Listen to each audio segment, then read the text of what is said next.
Bueno, hola a todos, ¿cómo les va? Mi nombre es Nahuel Policelli, estamos una vez más en nuestro canal de YouTube que estamos leyendo, What We Are Reading, de la Red Sudamericana de Micorrizas. Y en particular, hoy como una novedad, vamos a presentar esta entrevista en español, pero con subtítulos en inglés. Así que bueno, vamos a ver cómo resulta este experimento. Hoy tengo el placer de entrevistar a Eduardo Choreño Parra, que está aquí con nosotros y que está haciendo su doctorado en la Universidad de California, Irvine, con la doctora Kathleen Treseder, también concejal de la ciudad de Irvine, y que junto con ella han publicado recientemente un metaanálisis en New Phytologies que se titula Mycorrhizal Fungi Modified Decomposition. Y que nos interesó muchísimo y queremos compartir la entrevista con él. ¿Cómo estás, Eduardo? ¿Me escuchas Hola bien? Nahuel, muchas gracias. Sí, escucho bien. Pues en primera, gracias por la invitación, por el interés en este paper. Yo honestamente no estaba esperando como igual recibir algún email o contacto, ¿no? De personas que a lo mejor estuvieran leyendo el paper. Pero vaya, me da un buen de gusto, ¿no? Y pues también quería como reconocerles, ¿no? A ustedes como network que visibilicen este tipo de información. O sea, sé que han hecho otras entrevistas y me parece genial y que pues también visibilicen a la gente que está detrás de esa información, ¿no? Entonces, y bueno, ahora con esta modalidad en español, ¿no? Sí, vamos a ver qué surge de esto. Pero bueno, gracias. Y gracias por prestarte también a la entrevista y por hacerte el tiempo. Una de las primeras cosas que te quería preguntar es, te tengo que confesar que estuve ahí haciendo un poco de research, stalkeándote un poco, y me di cuenta que de tus primeros trabajos son más del ámbito clínico. Entonces me surgió la pregunta, si bien tenés algunos trabajos en descomposición también, ¿cómo te interesaste en los hongos micorrízicos y en particular en el rol de estos hongos en la descomposición? Sí, creo que esa parte clínica fue una especie de mm, un momento de mi vida forzado por la pandemia. Y también coincidió porque mi hermano es investigador, él es médico, y él hace investigación clínica y particularmente estuvo haciendo estudios sobre pacientes en México con COVID. Ujú. Entonces, pues estábamos en la misma casa y básicamente yo era el que analizaba los datos, ¿no? De hecho, aprendí bastante de estadística, programación, por eso. Y vaya, como que es una parte que me ayudó mucho, ¿no? Como en mi pensamiento abstracto, estadístico, pero mi corazón siempre ha estado en los hongos, ¿no? Creo que el interés por la descomposición, por la saprotrofía, los hongos micorrízicos, surgió en la licenciatura en la UNAM. Yo tomé un curso muy bonito de ecología, bueno, en general biología de hongos y después un poco más ecología de hongos, donde me empezó a interesar mucho el fenómeno como tal de saprotrofía, ¿no? Y la descomposición de la materia orgánica. Y por ahí tenía varios profesores que nos dejaban leer artículos sobre eso y eventualmente yo me crucé con un artículo de 2014-2015 de Christopher Fernández y Peter Kennedy en Minnesota, que es como ya un clásico para mí, sobre el gut kill effect y cómo la presencia de hongos micorrízicos está asociada eh, a una baja tasa de descomposición de la materia orgánica. Entonces, para mí ese, digamos que ese paper es como de los que te cambian tu vida, porque a mí me empezó a entrar un interés muy grande por ese tema. O sea, yo normalmente pensaba, no, pues saprotrofía, pues pensar en hongos saprótrofos, ¿no? Y era como los hongos micorrízicos, pues parece que también podrían estar jugando un rol ahí, ¿no? Y ya, o sea, como que la semillita quedó ahí en la licenciatura, un poco ya más adelante en la maestría, y sí me empecé a interesar como en ver si realmente es algo que existe, ¿no? Un proceso que ocurre el Gagil effect, este decremento en la descomposición de la materia orgánica por la presencia de hongos micorrízicos y particularmente hongos ectomicorrízicos. Em, y esa idea, después yo tomé una materia de ecología microbiana, también ya en la maestría, Ujú, y nos dejaron un proyecto, ¿no? Un proyecto semestral, pues sí, relacionado con ecología microbiana en general, y para mí fue como muy fácil pensar, bueno, vamos a ver, vamos a colectar información de algunos papers, a ver si este patrón es como algo general, ¿no? Y yo solo estaba pensando en el Gagil effect, pero después descubrí otro artículo si no mal recuerdo su nombre es Angela Hodge, ujú. donde decía que los hongos arbusculares, contrario a los ectomicorrízicos, promueven la descomposición de la materia orgánica, ¿no? Entonces pensé, ahora le parece que aquí hay dos efectos contrarios debido a la presencia de hongos micorrízicos. Y ya en ese curso decidí empezar a colectar información, eh, pues sí, como para analizarla globalmente, pero fue un poco frustrante porque bajo ciertos criterios que yo tenía en ese momento, pues solo habían como probablemente 10 artículos con información que a mí me servía, ¿no? Y ya como que junté esos artículos, em, agarré la información que tenía, hice algunos análisis ahí bien básicos y ese fue mi proyecto, ¿no? De Y cuando ecología te lo, microbiana. cuando te lo planteaste, cuando te planteaste en particular este trabajo de New Phytologies, ¿cuál era tu gut feeling, o sea, tu sensación, más allá, o sea, en términos de predicciones, si lo queremos formalizar, con respecto particularmente al Gut-Gill effect, no solo en términos, digamos, teóricos, sino, bueno, en la práctica, porque sobre todo es algo muy discutido, ¿no? Enfrente de esto del priming effect, en donde las micorrizas en realidad podrían tener un efecto de activación de la descomposición por parte de desaprobios de vida libre. Entonces, con respecto al Gadiel Effect, antes de empezar en la búsqueda, digamos, ¿qué esperabas? ¿Cuál era tu sensación? ¿Qué esperabas encontrar, digamos? Sí, pues mira, creo que es de esos casos en que la ciencia mantiene una idea por varios años, ¿no? O sea, esto del Gagil Effect empezó en los años 70, cuando se describió por primera vez, y a partir de entonces se empezaron a surgir varios estudios como que observaban algo parecido, ¿no? Un decremento en la descomposición de la materia orgánica por estos hongos, por su presencia. Y y después, como mencionaba, ¿no? Este artículo de Fernández y Kennedy, haciendo un resumen de las observaciones hasta ese momento, como que parecía que sí era algo, eh, pues como que estaba ahí, ¿no? Que sí existía. Yo, sinceramente, en nuestros datos, en el metaanálisis, sí esperaba como encontrar ese efecto, ese decrecimiento en la descomposición. Eh, pero no sé, creo que también en ese paper resaltan mucho que es muy dependiente del contexto, ¿no? Ujú, Eh, y es algo que justamente también nosotros observamos en el metaanálisis, o sea, no es que, ya como un poco haciendo spoiler de los resultados, no es que el Gagil effect no exista, porque creo que ocurre en la naturaleza, pero ocurre solo en ciertas condiciones, ¿no? Y eso lo han descrito ya también varios investigadores alrededor del mundo.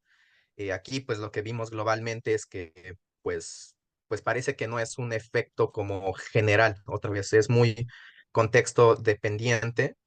Y sí fue un poco choqueante para mí decir así como, o sea, yo vi la gráfica, la segunda figura del paper de este metaanálisis, y sí me sacó de onda, ¿no? Así como, ¿en serio? O sea, ¿en serio no hay un efecto negativo de los hongos micorrízicos sobre la descomposición? Y me costó mucho inicialmente como tratar de pensarlo, ¿no? Como, ¿por qué? ujú, Em, y ahí ya es como un poco hablar de los mecanismos y cosas así, como más particulares. Pero pues yo empecé a encontrar también a leer papers donde pues parecía que los hongos ectomicorrízicos, en lugar pues justo de reducir la descomposición, en algunos casos la pueden incrementar, ¿no? Este, pueden tener mecanismos parecidos a los que ocurre con hongos arbusculares que promueven este priming effect, ¿no? Pero sí, esa era mi sensación. Yo creía que iba a encontrar ese efecto negativo, pero, oh sorpresa.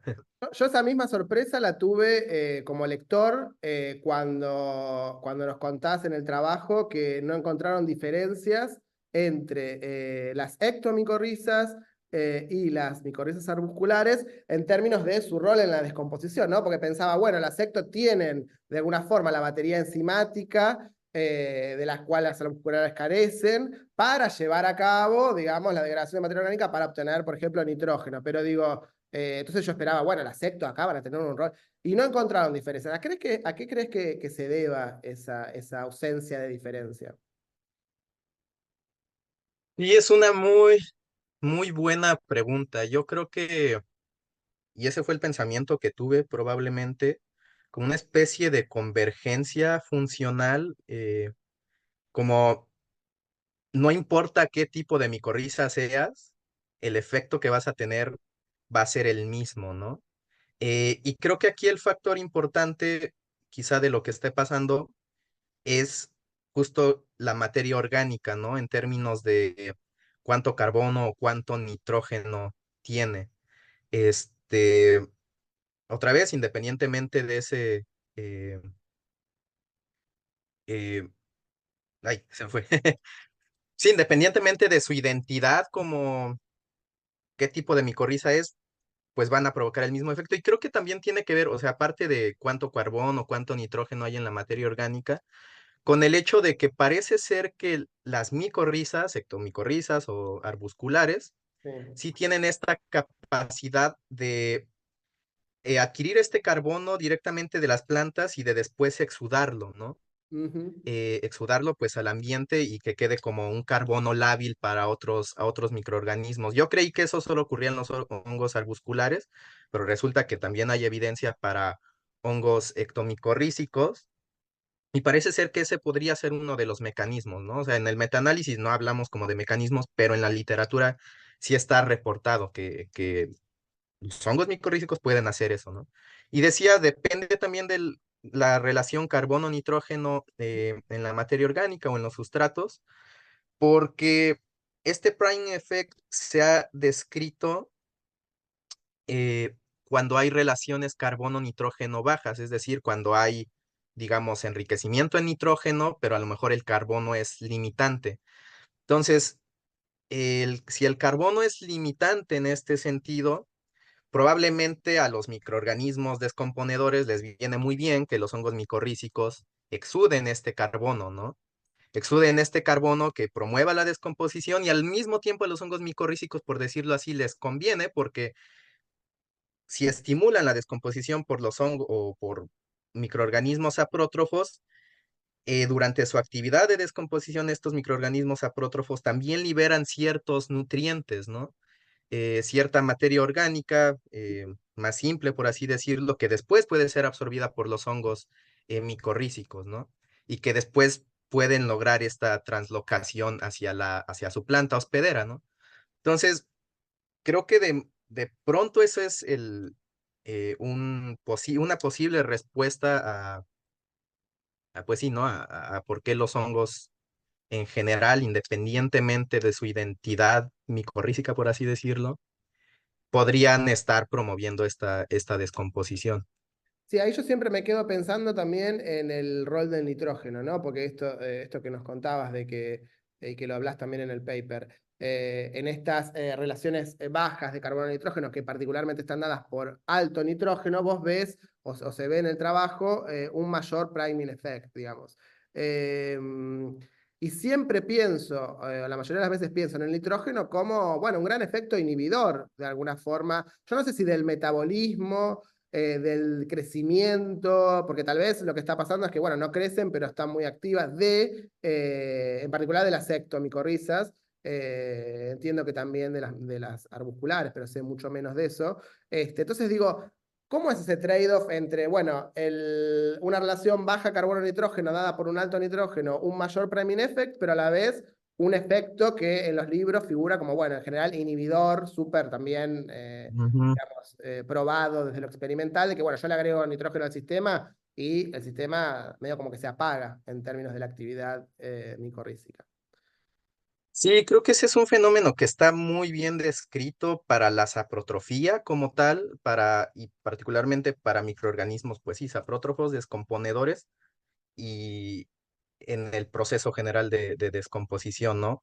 La presencia de nitrógeno como un inhibidor, si no mal recuerdo, por en mis clases en la maestría, eh, me parece que puede llegar a ser un inhibidor como enzimático de alguna manera, eh, que pues sí, inhibe la descomposición, ¿no? Que se lleva, eh, uno de los promotores de esta descomposición son las exoenzimas que producen los microorganismos. Entonces sí, pero en ese caso es la descomposición como directamente, ¿no? La inhibición del nitrógeno, la inhibición de la descomposición por nitrógeno directamente. En este caso, en lo que hicimos en el artículo, es más bien evaluar el efecto del nitrógeno o de la relación más bien carbono-nitrógeno en lo que llamamos un effect size, ¿no? Bien. Que no es la descomposición per se, es una relación entre qué pasa con la descomposición en presencia de hongos micorrízicos comparado con la descomposición cuando no hay hongos micorrízicos. Ujú. Entonces, el efecto que encontramos es sobre ese effect size, no sobre la descomposición directamente. Entonces, creo que ahí hay una como distinción hasta como conceptual, eh, que tal vez sea un poco la diferencia que en pensar, bueno, el nitrógeno inhibe la descomposición, ¿no? Mm. Bueno, aquí más bien es como eh, promueve la descomposición en sentido de la presencia de los hongos micorrízicos, de ese effect size. Entonces, esa es una cosa. Y la otra sí es que cuando hablamos de nitrógeno, y yo creería que de cualquier nutriente, podríamos, siempre podemos pensarlo en relación a otro nutriente, ¿no? O en este caso en relación al carbono. Entonces, como que no es que el nitrógeno esté solito en la materia orgánica, ¿no? En la materia orgánica siempre vas a tener de todo, ¿no? Un buen de carbono, sobre todo en residuos vegetales, un buen de carbono, una matriz ahí rodeando las células vegetales y muy poco nitrógeno. Entonces los microorganismos para obtener ese nitrógeno, pues primero necesitan degradar esa matriz de carbono y por eso es importante considerar las dos cosas al mismo tiempo, una relación carbono-nitrógeno. Y sí, en este caso creo que eso es lo que podría explicar lo que estamos observando, ¿no? A lo mejor tenemos mucho nitrógeno en comparación con el carbono y entonces en lugar de una limitación probablemente de nitrógeno, la limitación para los microorganismos sea de carbono. Eh, entonces a lo mejor otra vez el nitrógeno no es como el más importante en ese proceso. Pero aquí estoy siendo un poco especulativo porque otra vez los mecanismos como tal todavía, o sea, sí se han propuesto varios mecanismos. Uno de ellos es la competencia por nitrógeno específico para el Gachil effect, y otro pues es la limitación de carbono, eh, que podrían estar explicando un poquito este patrón que observamos, pero otra vez creo que los mecanismos detrás de ese efecto positivo todavía están Con una caja viéndose, ¿no? negra. Sí, todavía. Otra vez, otro de los mecanismos, perdón, o otro de los factores, digamos, que importaron en tu trabajo es la latitud, cosa que también me interesó y me llamó la atención. Y me preguntaba con respecto a eso, o sea, encontraron que la latitud es un factor influyente, digamos, en el efecto de las micorrizas sobre la descomposición, y a la vez eso me chocó un poco con uno de los que yo interpreto como uno de los caveats del trabajo, que es, bueno, el no haber encontrado, o el que no haya disponible, mejor dicho, trabajos en el hemisferio sur, ¿no? Creo que hay uno o dos, corregime, de Nueva Zelanda. eh, Ujú. pero dentro de los trabajos del metaanálisis no hay una representación del Global South, como se nos conoce. Pero, digamos, ¿cómo crees que eso puede haber afectado a tus resultados y también si crees que pudieran cambiar y en qué sentido en el caso de que, bueno, a futuro se incluyan más. También es media especulativa la pregunta, pero bueno, no quería dejar de resaltar ese aspecto y ver cuál era tu impresión al respecto. Sí, sí, sí, creo que otro paper que podría mencionar es sí es Thierry Henkel, me parece que es en Guyana Francesa. Ajá.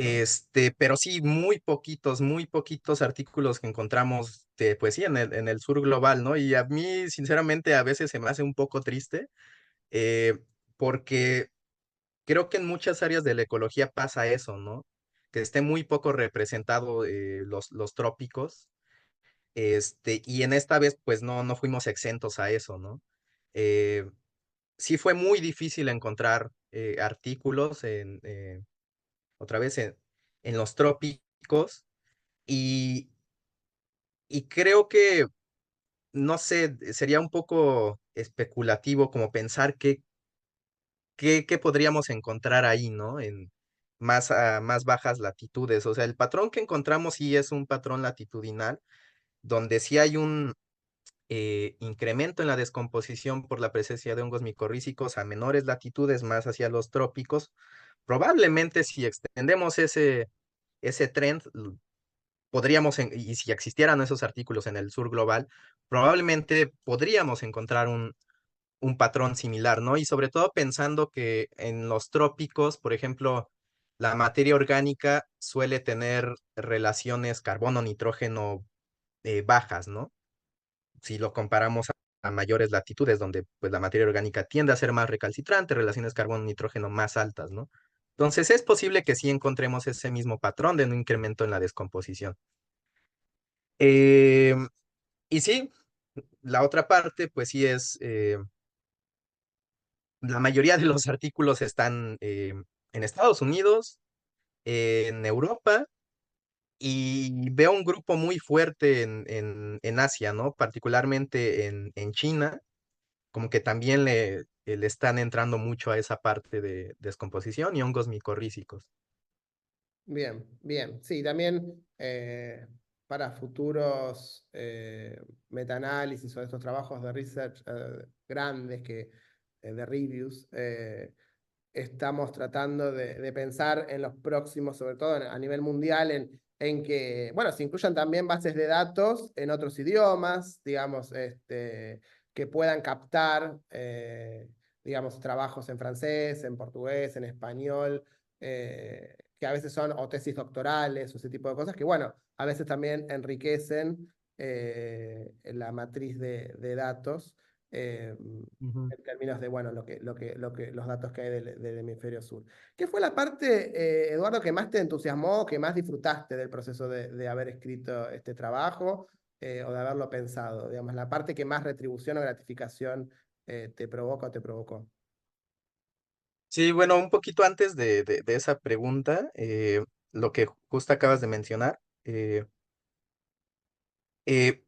de, no sé, la ciencia en otros idiomas, y en particular, como que yo, está un poco relacionado, pero cuando estaba buscando artículos me di cuenta que s- quizá es normal en la ciencia, pero la estandarización en cómo presentamos los datos a veces no es tan estándar, ¿no?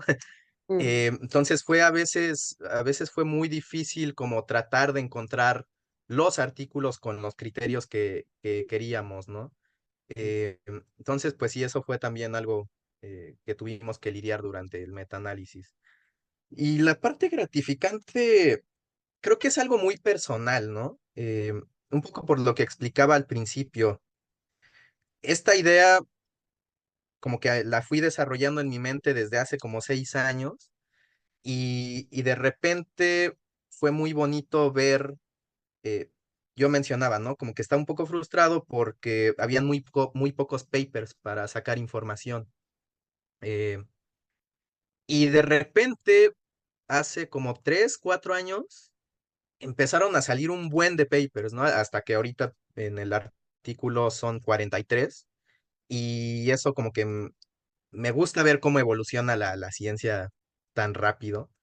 Y la otra creo que sí fue muy gratificante ver que después de esos años, eh, pues encontramos un patrón, creo que interesante. Eh, entonces fue como una especie de realización personal en ese sentido de que al fin pude hacer eso. Em, y la otra es, eh, y por ahí lo publicaba en mi Twitter, ¿no? Me di cuenta que un buen de estos artículos, por lo menos la mitad de estos artículos, los primeros autores son eh, eh, investigadores jóvenes, doctorantes o postdoctorantes, y es, no sé, me hace sentir que, vaya, o sea, es importante como nuestra labor, ¿no? Como estudiantes de doctorado, como postdoctorantes.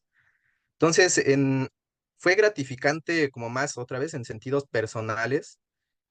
Obviamente también fue gratificante en términos académicos y en términos teóricos otra vez porque, pues sí, es un patrón con la información que tenemos que de alguna manera reta lo que se había estado pensando, particularmente del Gachil Effect, otra vez que es un fenómeno eh, pues que ha estado en la literatura por décadas, desde los setentas, y pues encontrar que más bien no es algo tan general, pues como que también es como que te deja algo, ¿no?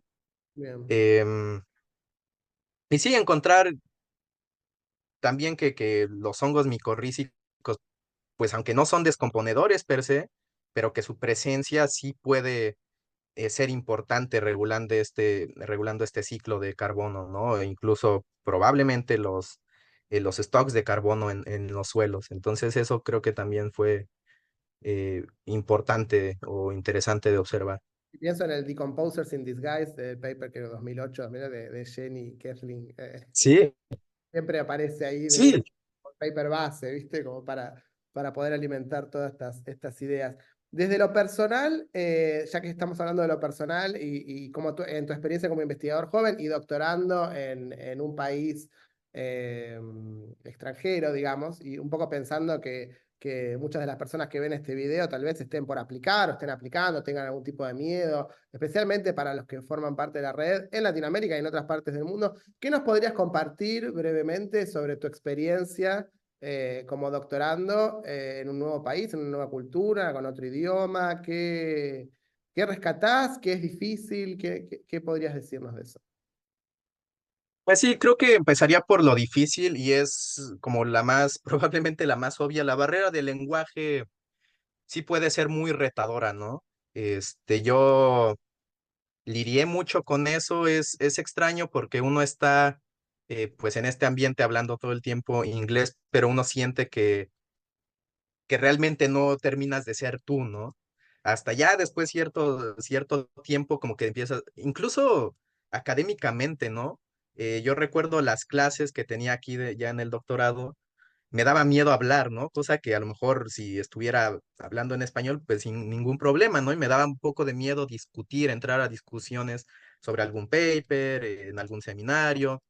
Entonces sí, como que es una barrera al inicio que sí puede ser retadora, pero uno eventualmente se tiene que meter, ¿no? A ese ambiente y pensar todo en otro idioma. Sí es algo muy impactante, diría. Pero al mismo tiempo, creo que eh, es importante reconocer que en, en Latinoamérica o en el sur global, probablemente diría en general, se hace también muy buena ciencia, ¿no? Comparado con lo que pasa, o mi experiencia aquí en Estados Unidos, ¿no?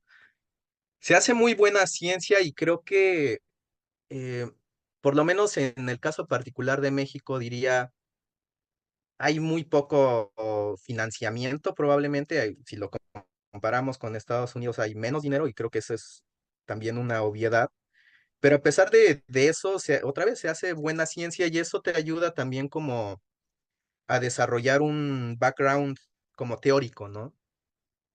Eh, entonces hay muchas ventajas de eso, de la ciencia que se hace en Latinoamérica. Y pues sí, te das cuenta que muchas veces eh, estás pensando lo mismo, ¿no? La gente alrededor del mundo están teniendo las mismas ideas, ¿no? Pese a estas barreras del lenguaje y que realmente pues puedes compartir esas ideas como de tú a tú, ¿no? Con cualquier persona. Em, pero sí, otra vez el lenguaje es importante. Entonces, quisiera resaltar pues sí esa otra diferencia, ¿no? Que ya la mencioné un poco. Muchas veces eh, la diferencia no es en capacidades, por así decirlo, de las personas. Muchas veces tiene que ver con los recursos que hay, ¿no? Se me hacía curioso porque yo le decía a mi tutora, ¿no? A Kathleen, como, oye, necesito comprar estos reactivos o cosas así, ¿no? Y para ella era como sin problema, ¿no? Entonces, pues está padre eso, ¿no? Como no sentir esa limitación, ¿no? Y aparte, pues aquí tenemos a Saimo, esta compañía, a media hora en auto, ¿no? Entonces, yo pedía una cosa hoy y me llegaba pasado mañana. Sí, esa es una Ajá, gran. entonces muchas veces eso hace una diferencia. Es cierto, es cierto. En ese contexto, ¿qué ideas nuevas o en qué ideas estás trabajando ahora y qué ideas nuevas se vienen, si nos querés comentar? Sí, claro. Pues mira, esto del metaanálisis es como un poquito uno de los muchos temas como que he tocado, ya lo decía al inicio, y sin querer estuve haciendo cosas clínicas, en la maestría hice cosas de biogeoquímica, ahora estoy regresando a ecología de hongos con este metaanálisis, pero yo recién llegué aquí a UCI y hubo un derrame de petróleo, ¿no? Entonces, uno de mis proyectos fue ver qué estaba pasando con ese derrame de petróleo y cómo impactó a las comunidades de hongos en el agua, ¿no? En el mar. Entonces, eso es otro de mis proyectos y inesperado. Y otro es un poco ver en un gradiente ambiental en todo Estados Unidos. Tienen metagenomas, es un proyecto muy grande que se llama NEON. Ellos colectan metagenomas y otras variables. Y voy a trabajar con esos metagenomas como para buscar genes, frecuencia de genes relacionadas con interacciones entre microorganismos, hongos, bacterias, para testear esta hipótesis de que en condiciones como más desfavorables o más retadoras para los microorganismos, probablemente los microorganismos interactúen como positivamente, ¿no? Entonces voy a tratar de testear esa hipótesis viendo la frecuencia de genes relacionados con esas interacciones. Bueno. Y sí, esos creo que son mis proyectos. Ah, veo que tú también vas a estar ahora en Brasil en este simposio Ah, sí, venís, ¿no? sobre... El simposio Sí, junio, ¿no? Fines de junio, no quiero errarle a las fechas, pero la última semana de junio en Campiñas sobre roles de las ectomicorrizas y en las coinvasiones de plantas. Así que bueno, nos conoceremos en persona ahí en realidad. sí, seguro. Así que muy bueno, sí, muy bueno también. Sí, y de hecho, bueno, o sea, sí, sí, sí, justo, o sea, un poco ahí medio forzado, pero creo que lo que encontramos en este metaanálisis como que podría tener ciertas repercusiones en coinvasiones de hongos micorrízicos y plantas, y por ahí ya le presentaré algunas ideas, ¿no? Que quizá me gustaría empezar a explorar ya en otra etapa de mi vida académica, ¿no? Quizá en un postdoctorado, pero sí, Bueno, todavía está en verse.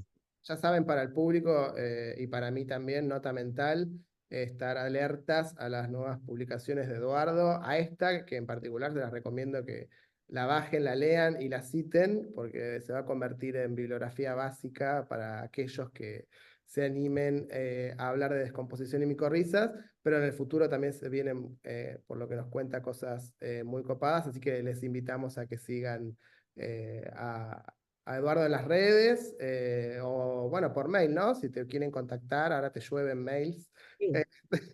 Pero bueno, ¿querés decir tu Twitter? Pues, Porque no me lo acuerdo yo. Te sigo en Twitter, pero si la gente te quiere seguir en Twitter, ¿cómo? ay, Ah, sí, deja, lo recuerdo, creo que es @educhore. bueno, ahí está. Sí, Y si no, bueno, lo busco. sí, y no sé si, sí, nada más un último comentario, y recordando esta pregunta de lo gratificante que pudo ser realizar este paper, creo que un reconocimiento al libre acceso, ¿no? De la ciencia. O sea, no se pudiera haber hecho esto si los autores no hicieran de libre acceso sus papers, ¿no? Entonces, pues agradecimiento ahí también a los autores por eso. Muy bueno, muy bueno.